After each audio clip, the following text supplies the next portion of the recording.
Welcome back to another session of Better Podcasting Chats with me. I'm SP.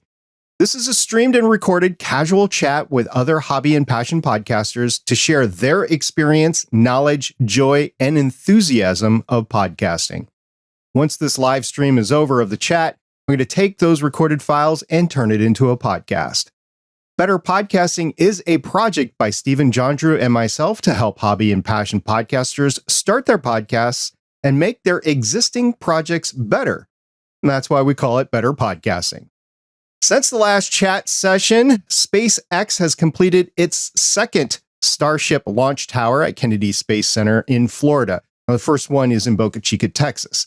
SpaceX is beginning its third Starship launch tower, and signs are pointing it to be placed at Kennedy Space Center, just like the second one. Although until confirmed, it could go at Boca Chica or be erected on one of SpaceX's oil platforms it purchased for that specific purpose, or maybe at Vandenberg out west. Starship Booster 7 has been brought back to the launch area in Boca Chica and placed on the orbital launch mount. Today, Starship Ship 24 was standing right next to the OLM, the orbital launch mount, and it was going to be raised up, but then they ran into an issue with the crane pinchers. Basically, it pinched too hard. So they're going to have to repair some damage, and then they're going to lift that sucker up. That's going to be the biggest rocket this planet has ever seen. So I'm really looking forward to seeing that one fly. In podcasting for me, in my other podcast, Legends of S.H.I.E.L.D. is going to be covering the She-Hulk Attorney at Law finale this week, followed in the next few weeks by a review of Werewolf at Night, which is on Disney Plus. If you haven't seen it already and you're a Halloween nut, you probably should. And then Thor Love and Thunder. And I have an upcoming guest appearance on Smoking and Drinking in Space. And as I mentioned this last week, it was supposed to publish last week. It didn't, and it is going to publish this week. If you're into bad movies, this is one you're going to want to see. It's the 1989 film Slipstream. It stars Mark Hamill. Yeah, that Mark Hamill that's, Luke Skywalker. And Bill Paxton, which is going to be available hopefully Friday, October 14th, 2022. And we had a lot of fun doing that.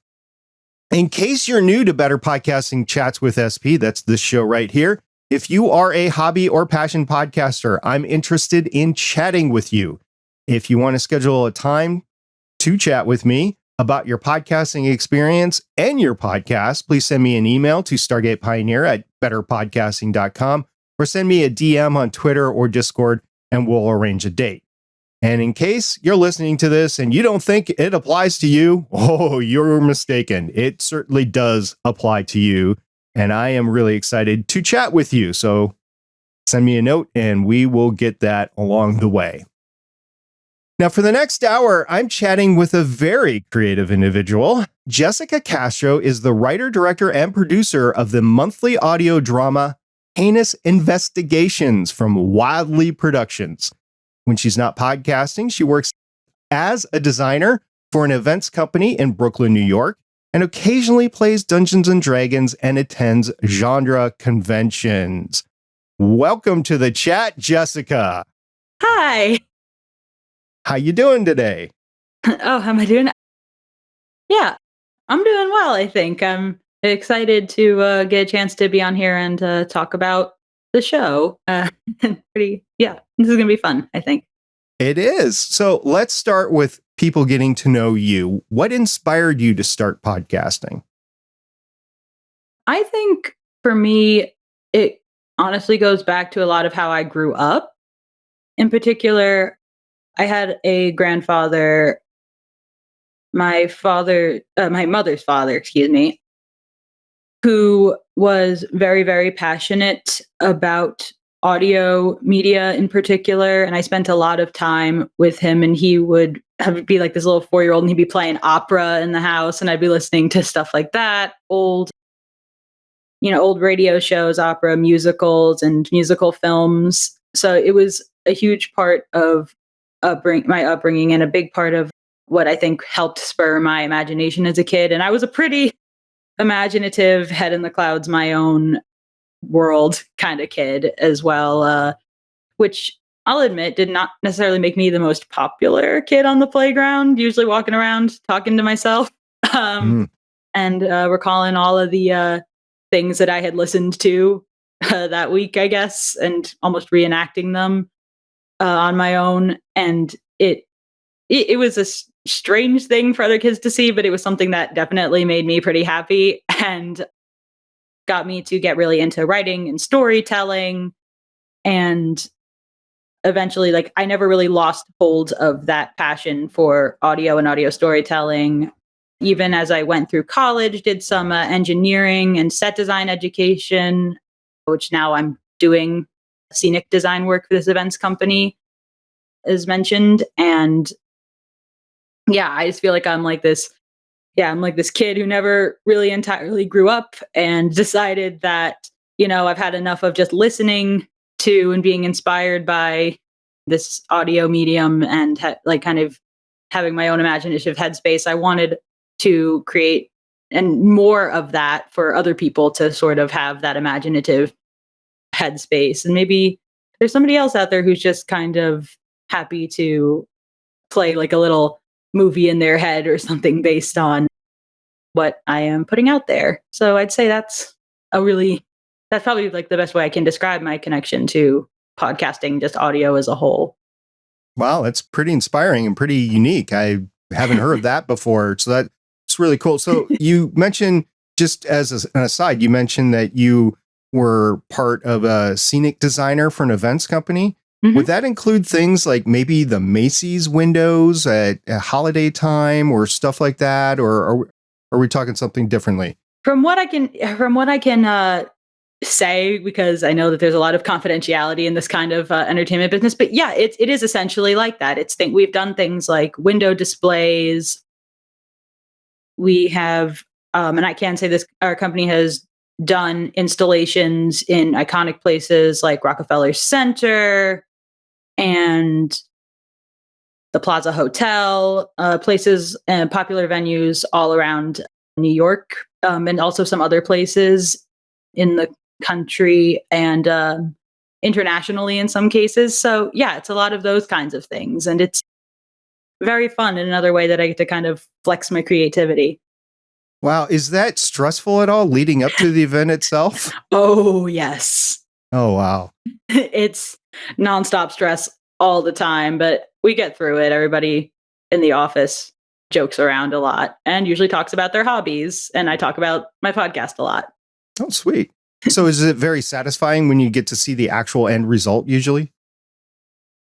Oh, yeah, definitely satisfying. You get to deal with a lot of everything from just internal back and forth to making sure that, the client or whatever creative artist or brand that you might be working with, like to see them happy, especially, is very, very, very fulfilling, I would think. Yeah, well, now I would think, I know. Yeah, no, I think that's probably among the better parts of it. But as, I think if I could give, like, besides the climb being happy, I think the other time that I feel very fulfilled is when a lot of times I don't get to see the actual build. I'm usually on the front end doing a lot of the preliminary designs and things. And then a scene shop next door to our office builds a lot of the things and ships them out. But there are those few instances where I do get to go on site and see the whole thing come up, and being able to actually see it tangibly and touch it and know that it was something that came out of my brain and the brains of other creative people is very cool and very fun. And I think that if I could go back and like kind of tell myself as a kid, like, hey, you're going to be creating a whole bunch of stuff and it's going to be out there in the world, I think that, yeah, smaller me would be very happy. That's pretty cool. It's almost straight out of a Hallmark holiday movie. It kind of is. Oh, cool. So when you talk to your coworkers about your podcast, is it received very well? I would say, yeah, because especially in the events and entertainment industry, there are a bunch of people who are just straight up nerds. So they will immediately ask me, like, oh, where can I find it? What is it like? I'll have I do a few voices on the show. So sometimes if we'll be out after work or something, it'll be like, do the voices. And I'll be like, okay. So yeah, no, I really appreciate the support that I do get at work. I even have a coworker who has a very similar passion, who does a lot of voice acting and voiceover work when he isn't in the office. So we get to kind of exchange ideas on production and vocal stuff. So that's very cool. So your current project is Heinous Investigations. What are the origins of that? Okay, the origins of that, I would say, actually go back to when I was in college. And there were a lot of times where I said I took a lot of engineering courses, and those could be very stressful. And for me, writing had always been a release of mine, creative writing, coming up with stories. And I was finding that to deal with that, I was doing a lot of writing and writing about like these same characters over and over and over again in different sort of comical situations. And that was my release from a lot of the stresses of school. And over time, it just developed more and more and more to the point where I had full blown scripts and I had no idea what I was going to do with them because it didn't seem like there was I couldn't see yet that there was a place for me to produce audio. I liked listening to podcasts and music and all of that stuff that I already talked about, even like the old radio set shows and such. But it never really, for whatever reason, occurred to me that I could do those things. And then being involved in the entertainment industry with live events, the pandemic hit, and I suddenly found myself without a lot of opportunities for work. So I like basically the company where I work was stalled for a bit and had to do some major downsizing. It's since grown back to be even bigger and stronger than it was previously, but for a while it was hard. There weren't any things going on out there. It was in lockdown, and I had the opportunity to sit down and have some like kind of be with my own thoughts. And I was so tired of I'm not a person who likes to sit idle for too long. So I was going stir crazy. And to kind of help myself, I was like going back through these old college scripts, kind of like, oh, this was funny. I remember when I did this. I really like built up a whole little world here. And it just hit me that I was like, I have the time. I am not going anywhere. I think if there's any other time to do this, I think it's now. So I just kind of jumped into it. I realized a podcast was a great way to go because of how important podcasts and audio drama and things like that are to me. So I just sort of dug through all the old scripts and refined them, and then met an amazing, talented group of people who were willing to go on this crazy ride with me and put the show together. And it's been a blast, and I count them among my closest friends now. I'd say that's a pretty good description of the journey. So Heinous Investigation is basically what, a monthly audio drama that you put together?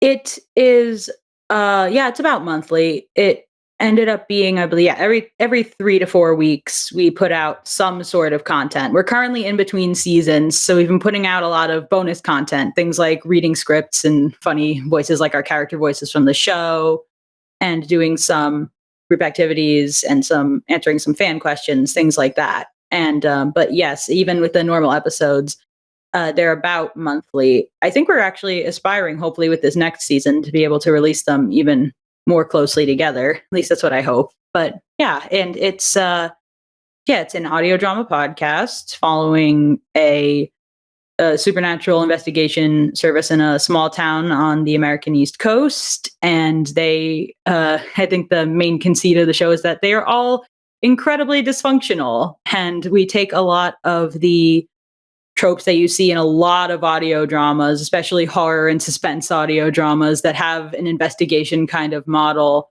and we twist it around so it's more zany Saturday morning cartoon Scooby-Doo kind of vibe than what you probably would expect from a podcast with investigations in the name.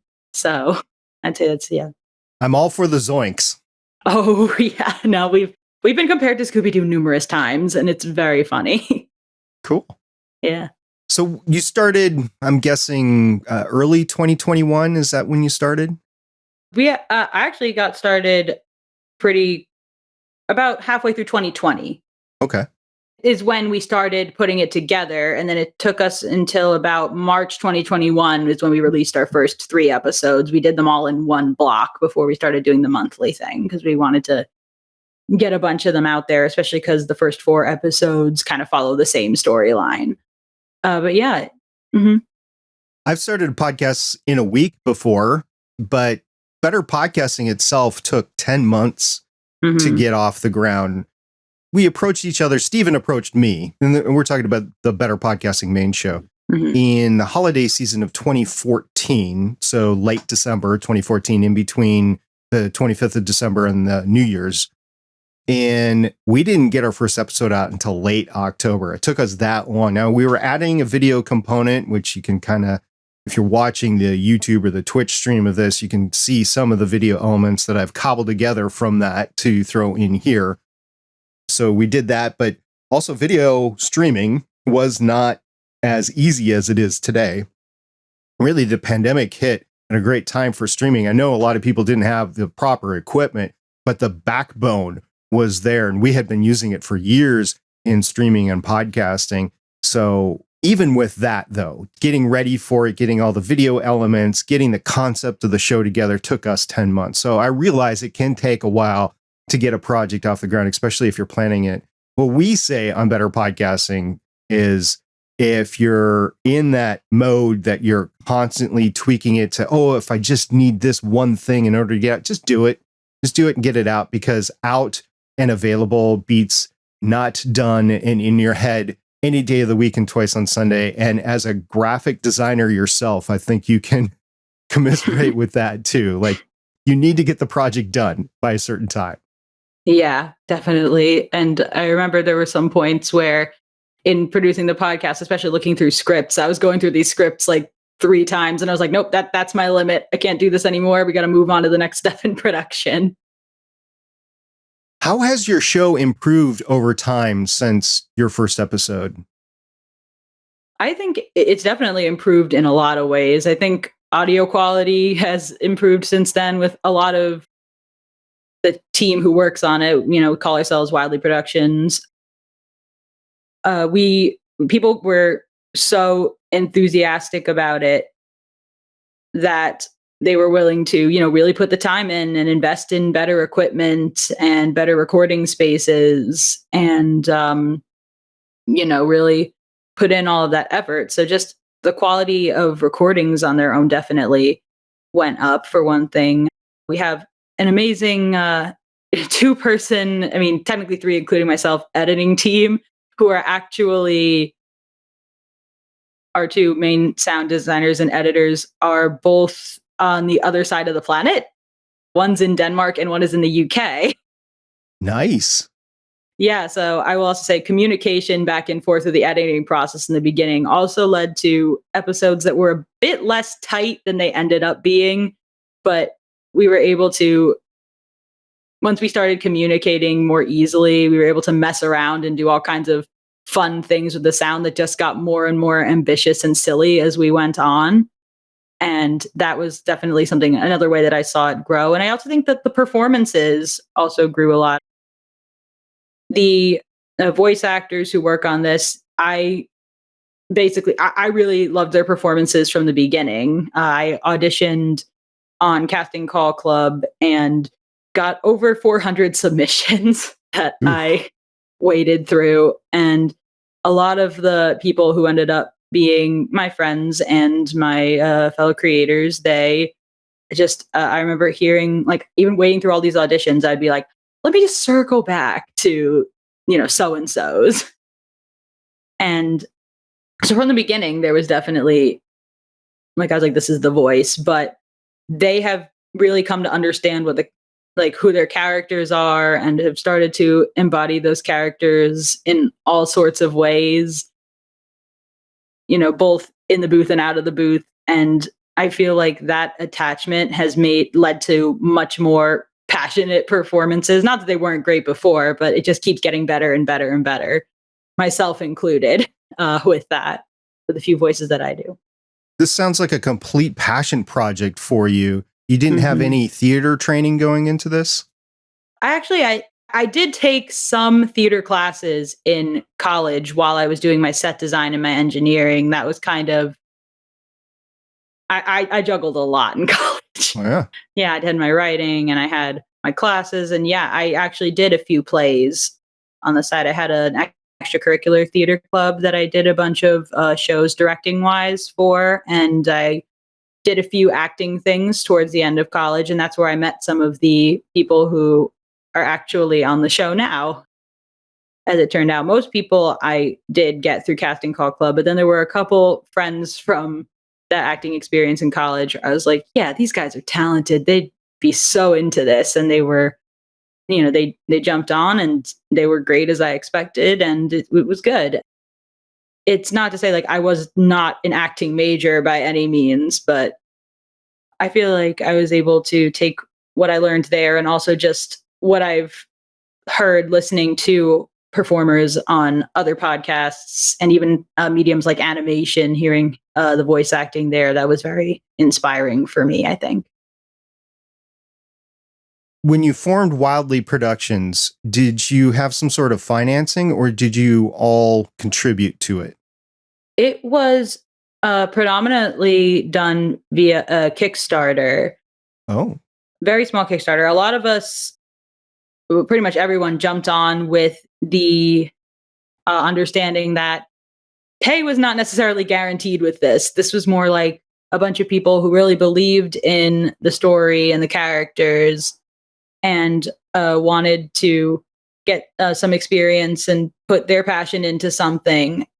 So going into it, we didn't expect to make much, and we put out a Kickstarter, which we did end up meeting our deadline. It was very, very close. I think it was like 2 or 3 days out, and we got some amazing mega donors who were willing to donate in the a very we appreciate the amount that they sent in, and we counted ourselves very lucky, and we were able to at least throw a little bit of money together. And now every once in a while we'll make a little bit of extra through our Patreon and sometimes through sales of some merchandise that we have out there. And it's I wouldn't say it makes a tremendous amount, but it definitely is something that like I said, we've all become friends sort of through it. So we're finding ways to just, I think, advance ourselves and the project and, get the support that we can get, I guess. sounds like there might be some business background to it. Is it like an LLC or a company, or are you taking on personal liability for it? It is, but I would say, yeah, I take on most of the liability for it. It's not, I would like to one day get it to LLC status, but as of right now, it's just sort of a small non LLC production group. That being said, our the podcast itself and all of the associated characters and music and sound effects, it's all copyrighted. That's something that I was 100% sure to secure when we got into this. But my hope is that we can just keep developing it, especially because a lot of the people who are in our group are doing some amazing personal projects aside from this podcast right now. And we've all sort of, the same actors, been involved in each other's projects and overlapping a bit. So I think it's starting to grow, at the very least, as a collaboration among the same creators. Do you have formal agreements with the cast and the crew, or is it just word of mouth? It is predominantly word of mouth. There was an informal contract when everyone first signed on, because back when everyone first signed on, almost everyone was a stranger to me. So I wanted to, have something written down. So there was a very informal contract that everyone agreed to and signed off on in the beginning. But it's become such like a group of like-minded creators. I think we've been a bit more lax on it since then. So you said that your crew created a better space to podcast in. Is it in a library? Is it in somebody's home? Where are you doing your recording and your performances? Well, we're all still very much remote. Like, we're all over the country in a very real sense. I don't think anybody, I think the closest people to me, I have a couple people who are probably an hour away from me in the New York area, but otherwise everyone is completely spread out. And it's for a lot of people, they built their own booths for this and other audio projects that they are either auditioning for or working on. But I think that when I was meeting people in the beginning, that when starting the show, it hadn't, like, they were all interested in voice acting and were auditioning for things, but a lot of them told me that they're like, oh yeah, Heinous was the first really big thing I got. And I felt really good about that. I felt kind of honored that I could bring people into something. And since then, since putting in all the podcast episodes and upgrading the equipment, they've, yeah, kind of, some people have gotten very into voice acting more so than they already were and took things to the next level, building full on recording booths in their homes, or at the very least, kind of designating a more specific recording space. So while it is all still remote, it's very much a lot more upscale than what a lot of us were doing in the beginning, which was sitting under a pile of blankets, talking into very, very cheap microphones. So you've improved from that, and it sounds like everybody improved their own equipment in order to get better experience, but you're obviously connecting and recording somehow. What do you use to do that remote connection and recording? When we record, our big thing is we actually have separate rehearsals that we schedule ahead of time via Zoom traditionally, or Discord sometimes. I think are our two main platforms, where we actually all get together, as many of us as we can. We'll sometimes have multiple rehearsals in a week if not everybody can make one. We'll kind of split the group up, where we actually sit down with the script, either physical copies in our hands or on our computers over video chat, and we actually go through and read the script all together, make notes, ask questions about our line delivery. I get asked a lot of stuff, being the writer director, like, did that sound right? That's how I think my character would say it? And I'm like, yeah, you can, like, I think I give everybody a pretty good amount of freedom to play around. And like I said, people have gotten so good with channeling their characters now that they usually come up with even better ways of doing a line than I would think of. But that's what it is. It's a lot of reading back and forth and laughing at ourselves and getting a solid understanding of the material. And we record those sessions where it's just us going through the script, taking notes. And those are put up for reference. And then everybody goes off and records their lines remotely with our rehearsal to look back on as reference. It's definitely, I don't know if I've seen any other podcasters do it that way. I actually had, way back in the beginning, I have a story of someone who I had brought on to the podcast who is no longer, like, bowed out very early. And one of the main reasons was because he said, like, this isn't how it's done. This is like not I really wanted a collaborative space when making episodes. He's like, it's like, this isn't what you do. Like, you can't press people into doing things like this, like rehearsing this way and all this stuff. And he's like, it's never going to work. I quit, basically. And I kind of am laughing at it. And we laugh at it the further and further we get away from it. And I was like, well, it worked out. But yeah, no, it's definitely, I know that a lot of the people in the group, they actually prefer it that way and really enjoy the connection that we all get, as opposed to me just sending them scripts and being like, okay, do your lines. Yeah, they really enjoy the sense of camaraderie and everything that comes with it, and just being able to laugh at ourselves when maybe we mess something up and have to go through it again to make sure that we'll get the takes right when we actually record. Plus, you can feed off each other's and understand what the other character is doing versus just reading your lines on a recording and sending it in. Exactly. You hit the nail on the head. That's what I was going for. I wanted it to be that it was more organic, the way that we would read lines, because I feel like sometimes that can happen when you're recording remotely. You don't get to go back and forth with the other person like you would get to do if you were in a big sound booth or recording space. in the same, you were in the same space. So that's definitely something that I wanted. And it's gotten to the point where I'm now being asked, oh, hey, when are we going to start rehearsals for season 2? I miss it. Yeah, well, I get that too, because Stephen and I have had some conversations. The Better Podcasting main show is on a hiatus, but it's coming back the first week of November. And about a month or so ago, we're both like, hey, we think it's time. We were both getting excited to bring it back. Mm-hmm. I totally get it. So when you connect, is it video or is it audio only? It's typically video. It usually just depends on Wi-Fi connection, if we're being completely honest. But more often than not, it is video. We try to get, in spite of being far apart, we try to get as personal with each other as possible, even when we're reading. It's all about the connection with our group. Do you use multiple different ways to connect, or is there just one way to connect, like with Riverside or with Discord or something? Yeah, no, it is predominantly Discord and Zoom are the main ways, just because they're relatively easy for us to record our rehearsals, especially Zoom, where you just press a button. Okay.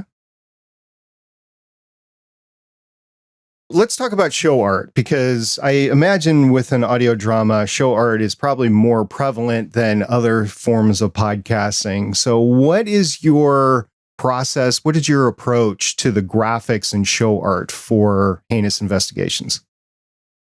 In the very beginning, a lot of the character art was on me, and I do design work, but I'm not an artist in the sense of drawing figures of people, humanoids, and that kind of thing. I don't think I'm the particularly cleanest with it. So I would just draw a lot of doodles of the characters, either on paper and take photos of them, or on like a very, very basic, like free app for drawing that would be kind of, I think, comparable to Microsoft Paint.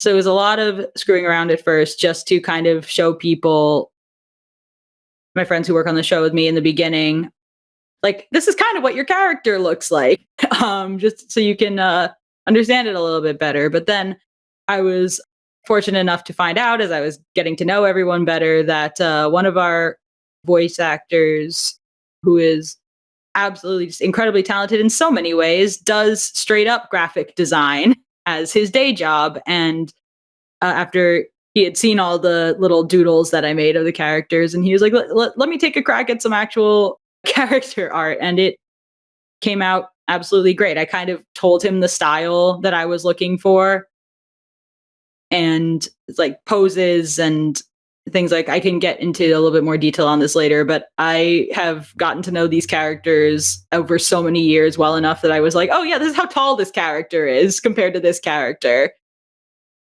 And I just gave him as much information as I could, and he has just taken it and run with it and just produced some amazing stuff. Well, you sent me some examples, so I'm going to pull it up for the viewer. Sure. Yeah, you can kind of just go through a few. So this first one is Algernon. Algernon is the name. Algernon. Like, there's a few different. Yeah, there's a joke in the show that's said pretty much straight out in the pilot episode. There are two twin characters whose names are Algernon and Jack. We are Wildly Productions. I am a big fan of playwright Oscar Wilde. His play, The Importance of Being Earnest, has the two main male characters are Jack and Algernon. And there's a joke in the context of the show where these two have parents who are particular fans of Oscar Wilde in that play, and it goes over like pretty much every other character's head. Well, and then let's see if I can bring up the next one. Yeah, I will say, just going back to Algernon quickly, that is actually the voice actor who does Algernon. His name is Tuan Wen. I can probably say that because I'm sure he's always looking for commissions out there. Yeah, I share his information sometimes via podcasting things because he does great stuff. But yeah, this is actually his character, which is very fun. Yeah. I like the shading in there. There's the shadow underneath and everything. So yeah, that's pretty cool. Definitely a cartoon, not real, but it's also Uh-huh. not a stick figure. Because if it was me, if I was in your position, I would do stick figures and they would say, what's my character like? And I would show them a stick figure and then be like, I'm not that thin. Yeah, it was definitely, yeah.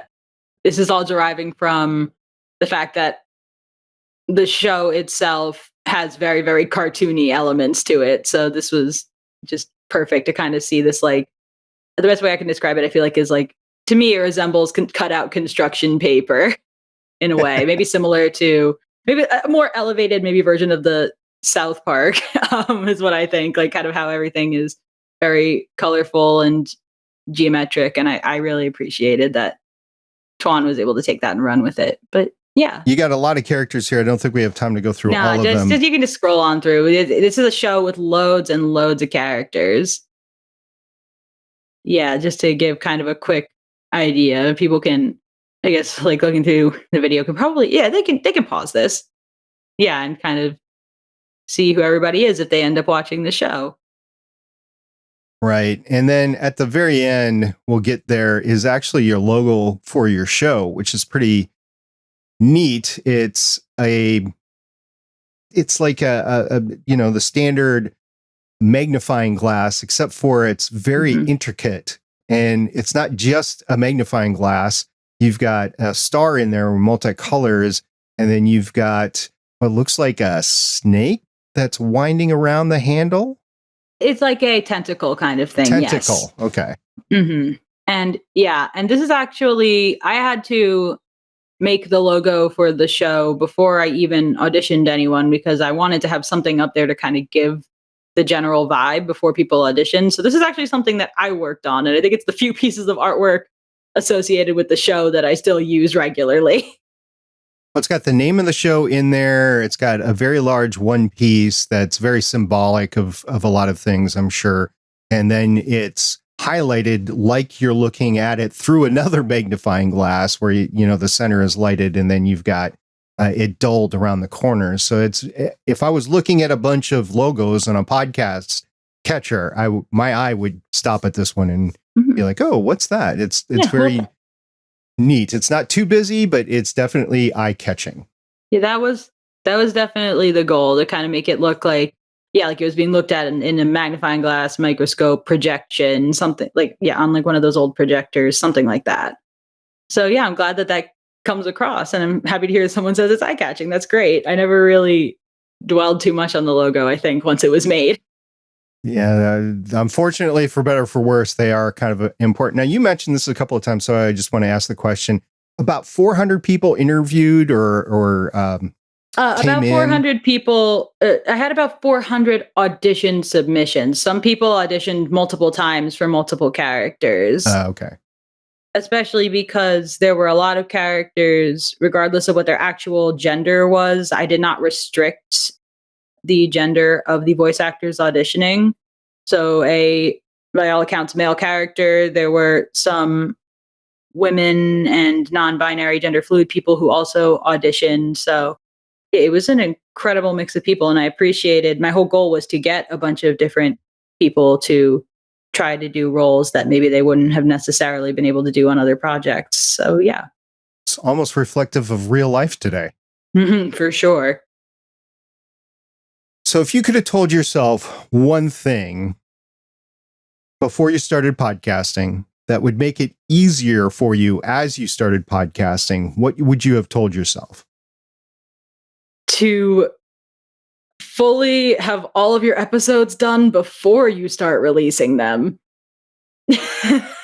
For an audio drama, I could see that. For maybe some other types of podcasts, I could see that. But I would caution, maybe not every podcast is like that. But we're talking about audio dramas today. So everything in a season, maybe?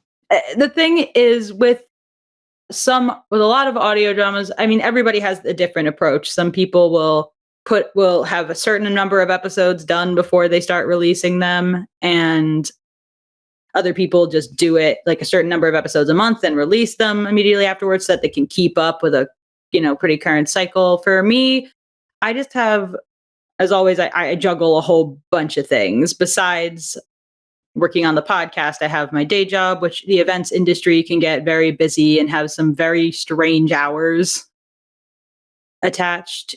Although I do try to keep it pretty regular, but yes, there's a lot of juggling things like that. There are some things that Wildly Productions specifically does on the side. Things like I mentioned or it was mentioned in that little bio I had of myself. We do a lot of RPG gaming on the side. I guess half as an exercise for our voice stuff and half is just for a fun thing to do as a group.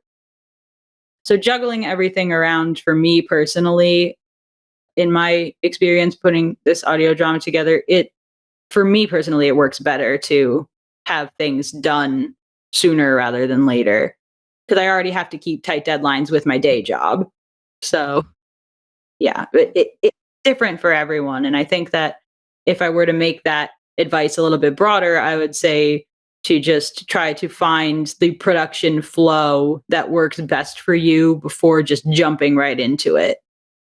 Try to experiment with things, see what works. Cause it took me a while to finally find a system that ended up working out. And by then, the first season was like halfway over. So, yeah. Well, you live and you learn. And that's one of the great things about this show is I have a bunch of people come on and tell everybody what they learned. I have yet to have somebody on the show that has not started a podcast yet, but I am totally open to that and just talk my way through like a consulting session, just talk my way through how I would help them start a podcast. Mm-hmm. And talking about starting a podcast in the podcast industry, you're pretty focused on audio drama, but you're also a listener, an avid listener of podcasts. So do you have any gripes with the podcast industry as a whole? I think with the podcasting industry, much like plenty of other industries out there, I like to think I do a pretty decent amount of media consumption. I think that some of the biggest issues come with commercialization and not really giving smaller artists the exposure that they might be working really hard to attain because maybe they just don't have the funding or the resources.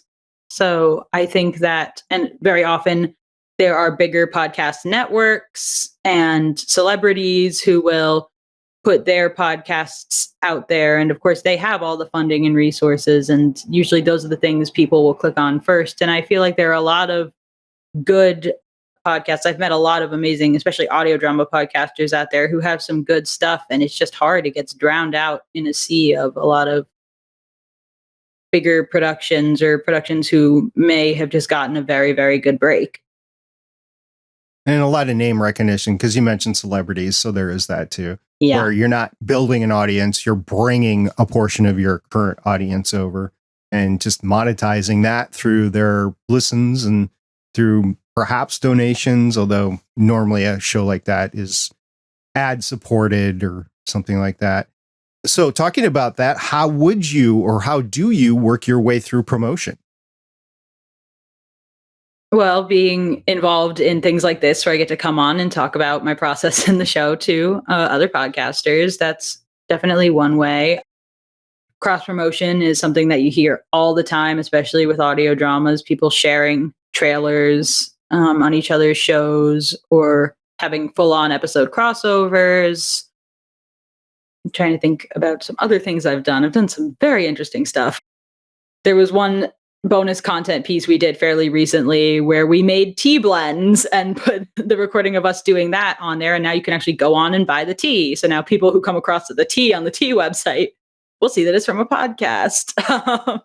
That's fantastic. Yeah, we do a lot of crazy off the wall stuff like that. That's kind of our whole MO, is to do things maybe a little bit unconventional, but it's been getting more and more results. It's been very gradual for us, but we're grateful for every person who will reach out to us on our social media and will give us a very nice review. We just had one on Twitter over the past weekend, and it just keeps getting more and more traction over time. And I think that the more that you try to think out of the box with putting yourself out there for any podcast, the more likely it is to pay off.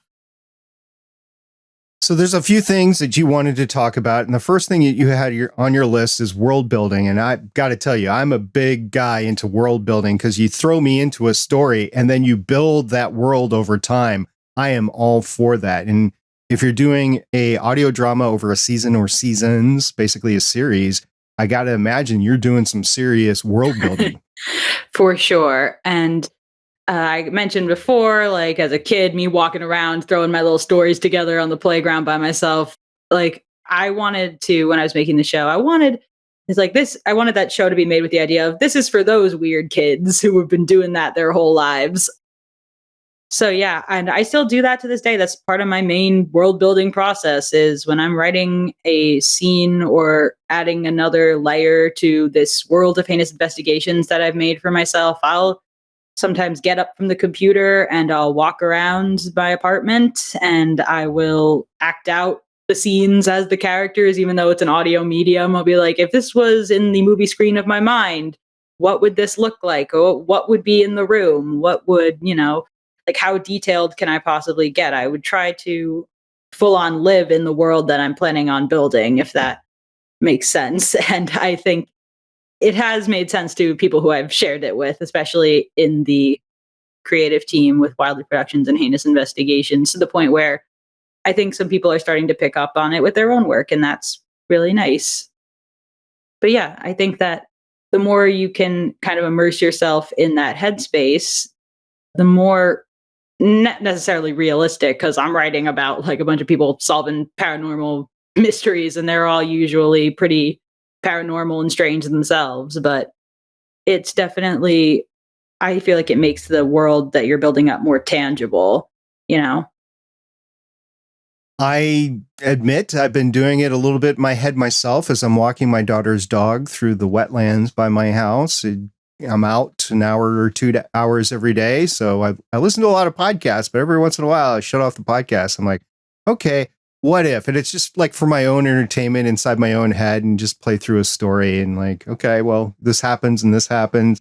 And I got to finish it off before I get home. Otherwise, it'll drive me nuts until I get to go out and walk the next time. So I do a little bit of it and I can understand where you're coming from, but I am as no means as organized as somebody that has to keep continuity involved or continues to expand the story as things go on, which you obviously have done. Mm-hmm, definitely. I've gotten to some incredible levels of detail, the point where I'll tell people, oh yeah, by the way, your character is 5'4". Like, yeah. So when you're creating a character, what do you start out with? Physical attributes, mental attributes, what they do? What do you start out with and how does that grow? typically, with this being an audio medium, usually the first things that come out are the vocal mannerisms and the voice. Are usually the first things, as well as, some of the mental attributes as well. And then as I kind of figure out where I feel like this character is coming from, then I can kind of start to see their physical attributes around that, especially when it comes to, I'll start thinking like, what are their families like? And then that will usually branch into things like ethnic and racial background, socioeconomic background, things like that. And I definitely, I'm wondering, I try to think like what factors make this character the way that they are. So yeah, it's kind of starting with like the base most things that you're going to hear when you first hear an audio drama. And then it just grows and grows from there until the point where I can tell my graphic designer, voice actor buddy to draw them exactly the way I would have pictured it when I was starting with just the main thing. And now we've gotten this whole image. But then once you get the character, you have to work on the character's relationships with other characters and how they fit in the story as it goes along. Yep. And that's usually where the walking around and being all the different characters in my head comes in. That's how I've written some of the first scenes I wrote for the podcast came out that way. And honestly, some of the better scenes I've written for the podcast, that's how they came out, was being like, oh, me standing at one side of the room, like, this is how this character would speak to this character, and then running to the other side and being like, okay, back and forth. And then eventually I would just stop, eventually I would stop with the running back and forth, move back to my computer and be like, this is it.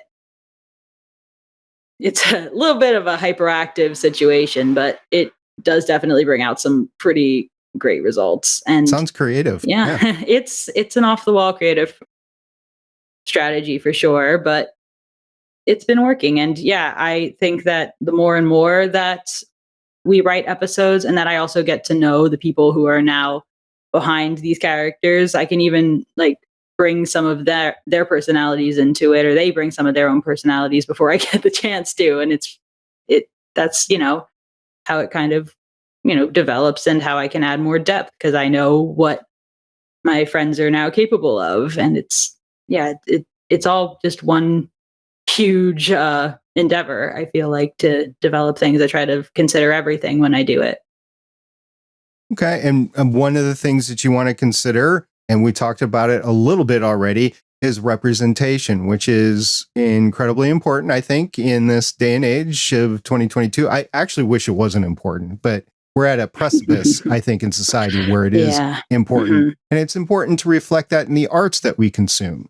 And you try to do that with your show as well. Yes. I personally, I am a mixed ethnicity person. My mom was born and raised here in the US, and my dad immigrated to the US when he was about 14 years old from Ecuador. And it definitely led to my upbringing being, well, what I thought was pretty normal, and then slowly realizing as I got older that was apparently not the same as what plenty of people where I was growing up were going through. And even though I would relate to and project onto in a lot of ways the characters in like cartoons and other media that I watched as a kid, I felt like there was still nothing there that really wholly represented me, specifically that mixed experience, as well as that, for the most part, especially as a kid, like that very introverted, stuck in my own head experience. And I think those were two big things for me. And then I think the other big factor of representation wise would be probably mental health and I guess I'm trying to think, mental and I guess cognitive health would be the best way to put it. I have I have one character who I actually voice in particular who has a verbal tic, because that is something that, as someone who I've had anxiety diagnosed from a very young age chronically, and it was something that I didn't really see a lot of in characters. So I really wanted to have a character in there with a verbal tic, and it ended up being one of the attributes of the character that listeners and people in the production crew alike are like particularly fond of, because it's something that people can now get to see or listen to, rather, because that's definitely the key component of the podcast and of podcasting in general. And on top of that, there's also, when I say the mixed experience, I have several mixed characters. Not that you can necessarily, since it's an audio medium, it's like, oh, well, you don't see that they're mixed, so what's the point?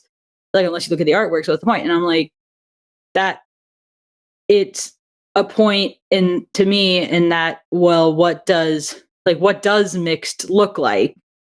It's, it's it's not completely different, but it's usually someone of multiple ethnic or racial backgrounds. And to me, it's more about the experiences with your culture and your family and how that shapes you than necessarily how you look. And I think audio drama presents a really good opportunity to look at the person and their experiences before the part that I think throughout history, so many people have gotten bogged down with, has caused so many issues.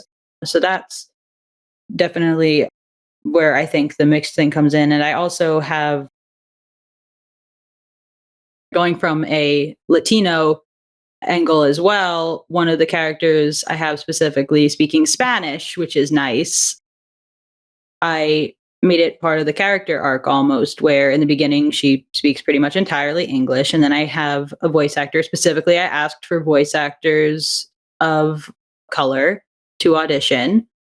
And the voice actor who does her voice is wonderful and was completely on board for throwing in Spanish. And it became a whole thing where as this character opened up over time, you got to see more of their character and their culture and how that shaped them as a person. And I think that that's all very, very cool to put it completely simply. And I think that, I'm trying to think any other fun opportunities for representation that I've had in here. I mentioned a little bit, besides the anxiety and the verbal tics, we have a character who is, I think it's fair to say that in a group of a bunch of crazy, nerdy, like theater kids in a lot of senses, it's being neurotypical is not necessarily high on the list of attributes of this group. So we have a character who who definitely has neurodivergent or neurotypical tendencies. And once again, it's another thing that character has gone on to become one of the most popular and relatable characters in the show. And I just feel like it goes on from there. We have a whole range of sexualities among characters, a whole, just every background that I could include that I felt that I personally was in a position to share. I didn't want to go into anybody's race, ethnicity, or culture that maybe I don't have the most familiarity with and write something that I don't know. But I tried to do the best that I could with what I had and get as many different perspectives in a silly show about chasing after ghosts as I could. In my profession, we solve engineering processes and problems. And by doing so, what is really an asset to us is something that I will call diversity of thought. And getting that diversity of thought of different perspectives and different ways to look at a problem is only really doable if you get people from a diverse background. And I am big into making a team better through diversity because of that. You get the diversity of thought, you get the different backgrounds of it. And to see that reflected in storytelling and art is always a pleasure for me because, you know, I'm obviously a white guy from the Midwest, and that is what my background is. My best friend is one of the Vietnamese, the people that came over from Vietnam in the last day of the Vietnam War.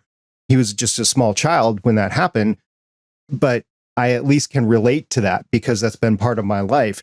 And he has a different family viewpoint and a different world viewpoint than I had. And that started me down the path of there's got to be more to this world. You can get it through traveling, you can get it through meeting a diverse number of people, but to be able to include that in a story successfully is pretty cool. So congratulations on both attempting that and successfully bringing it together. Mm-hmm. Yeah.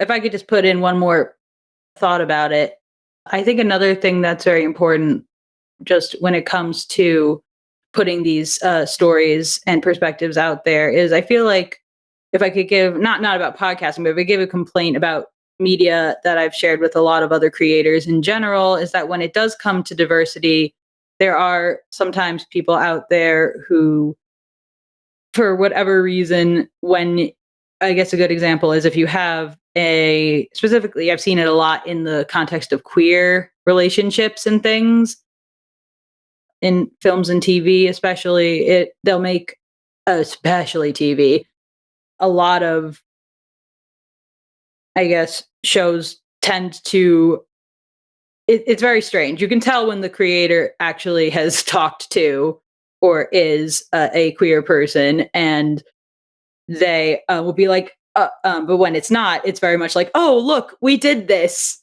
Aren't you happy? And that's something that I just want to put out there that I was also trying to avoid because, you know, going off of this back and forth that we just had, it's all about just the perspective and the people who come from all of these different cultures and backgrounds and several other traits and qualities that's what's really important. It's the people and their experiences and not, oh, look, we can check off this box now. we made people happy. Yeah, I think we're past that. I think I'm glad that we've had that phase, and I know it's still ongoing, but I think the real value in works to me is when that's not just a checkbox anymore. Yeah, exactly. And I do agree that luckily I have seen so many new shows coming out there that take a so much more authentic and genuine approach to whatever diverse stories they're covering. And I think that's very, very good. Yeah. So you mentioned one of the other things that you wanted to talk about was giving a show an identity. And in hobby podcasting, I will relate that to branding, which I know is completely separate, but it's something that I can relate it to. So you're trying to give a show an identity like a podcast, like I don't know, business to business podcast might want to give it a brand, but an identity is a separate thing for an audio drama. So do you want to describe what you mean there? What I basically mean by an identity, I think, is if I could go even like simpler, I feel like it's just what is the heart and soul, the core of the show. I feel like there are a lot of shows out there that people won't give a chance because they assume it follows the same model. I feel like that's something that's even been an issue with, getting Henious Investigations out there. I feel like because there's been so many archive and investigation and mystery based audio dramas podcasts, that's just something that lends really well to the medium of audio drama. That's like I say it to people all the time, you put investigations in the name and then people assume it's the same thing. But I think that's why it's really important to work towards getting a really good tagline, trying to build up the fan base of people who you think would be most into your content by making your content follow the same kind of personality of the show itself, like additional content that is. And just, fully kind of immersing yourself in what makes your show stand out. And I think in the case of Heinous, a good example of that would be that we do solve mysteries, there is the investigations aspect of it, but that actually takes a backseat to the antics of the characters and how all these characters of different backgrounds interact with each other. And how at the end of the day, the real story is just the very wholesome, slightly chaotic and cartoonish antics of this group of people who otherwise may not be in the same position. And that's how we really try to market things. We try to play up the camaraderie and zany antics aspect of a show so that people just don't see it and just skip over it because they just think it's something else. And I think that's more of the same, that is. And I think that is something that a lot of audio drama podcasters should definitely consider if they haven't done that right out of the gate. Thinking back on your show, it's in the 37, 38 episodes, something like that, that's out there. Including bonus content, yeah. Do you have a favorite moment that just comes to mind? It doesn't have to be your favorite moment, but just one that comes to mind from your show. From the show specifically, it's hard because it's just there's so many great performances and so many silly storylines that come up. I think, let me think, maybe from a perspective of one of the characters I've done. I know that for me, the season finale for the first season has been talked about quite a bit, and people have responded very well to that, the small audience that we do have. And I think for me personally, being in the booth and me getting to yell in an obnoxious transatlantic accent, "Unleash Hell," was particularly fun. And I think that every person in the Wildly Productions group will tell you that they have that one line that they remember vividly doing takes of in the booth, or it being fully in their character voice and letting out a string of cuss words that then get saved for the blooper reel. I think that part of the process specifically is just as a whole is something that's really stand out. The fun that you have in the recording. Mm-hmm. Okay. From rehearsal straight through to the takes. We've had a few comments that I'd just like to show here. One, we had a hello from Argentina. Hey, nice. Not too far from Ecuador. It's like, hello. And then Matthew Bliss came in and he said he was talking about what you were talking about a few minutes ago. I don't suppose the approach Jess uses was inspired by Gollum, Smeagol scenes in Lord of the Rings. To be honest, I did grow up watching that movie. My mom is a huge Hobbit, Lord of the Rings freak. So we had all the extended cuts in the house, and I was watching those from a very, like all the director's cuts from a very young age. So maybe it rubbed off on me. We'll have to talk about Rings of Power after we get offline here. Okay. And then also Matthew said inclusivity should not be tied to site alone. Love that perspective. Well, thank you. That's what I'm going for. There you go. So Jess, I think we've laid the foundation here. You're the writer, director, and producer of Henious Investigations. Where can people find you and your show? All right, let me pull up the list of all the places here. We have a whole mess of stuff. I'll start with the Patreon first. We have, you can find our Patreon at patreon.com/wildlypods. There are a bunch of opportunities to get involved with extra behind the scenes stuff on there. We have a Discord for some of our patrons where sometimes we'll joke around and comment on episodes and releases and things. We have a little sideshow for when our main series comes back. We do a talk back that usually gets released a few days after the first episode called Wildly Abandoned. You can go on there, and one of the rewards for patrons is suggesting a topic for Wildly Abandoned for us to do in once we've done talking about the episode proper. So lots of fun, cool stuff like that. We've got a YouTube channel where we repost our episodes, both the main podcast and Wildly Abandoned. If you look us up at Wildly Productions, and it's spelled, I said before, kind of Oscar Wilde's name. So if you look up Oscar Wilde, it's Wilde and then put an LY at the end, Productions. I like Olivia Wilde personally, but for each their own. Oh, yeah. We've got, so that's Wildly Productions. We've got a Redbubble shop where you can find some cool podcasting merchandise. Under the shop name is Wildly Pros. And then we've got our social media. We've got Reddit. Our Reddit username is WildlyPods. That's usually where we get questions, recommendations. We'll recommend our podcast, or other people will recommend their stuff to us. Cross-promotional inquiries is usually where I'll see a lot of things, is on Reddit. But you can also please reach out to us. Tell us what you think about the show on Instagram at wildly_HeinouspOd, TikTok, wildly_HeinouspOd, Twitter, HeinouspOd, and Tumblr at Wildly Productions. Although I admit that one we don't use very much. I think you're more likely to get us with any of the first few there. And I think that covers all of it. It's a big old mess of stuff out there. You gotta shamelessly self-promote. Well, that's what this is all about. Shamelessly self-promote at the end. Well, Jess, thank you very much for coming on today. I've learned a lot about audio dramas. I know that there's even more out there, so much, yeah. Might need to have you back on to talk about a few things a little bit more sometime in the future. Oh, yeah. Thank you. Thank you so much for having me. And thank you for spending your time with Jessica and me over the past hour. If you like content like this, please subscribe to the Better Podcasting YouTube channel and like the video, ring that bell too for notifications. At least that's what I hear all the YouTubers say.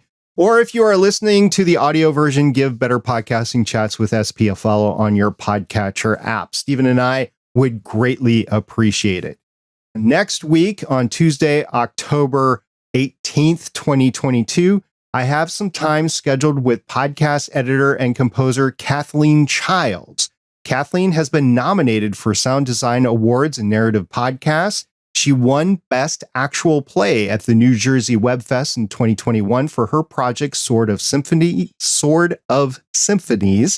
And she's got a lot to say about using field recording, sound design, dialogue editing, and the technical aspects of podcasting. So join us Tuesday, October 18th, 2022 at 8 p.m. Eastern Time, streamed on the Better Podcasting YouTube channel. In the meantime, you can come and join the conversation on our Discord server about podcasting at betterpodcasting.com/Discord. You can find both Stephen and myself there every day. See everybody next time. Bye.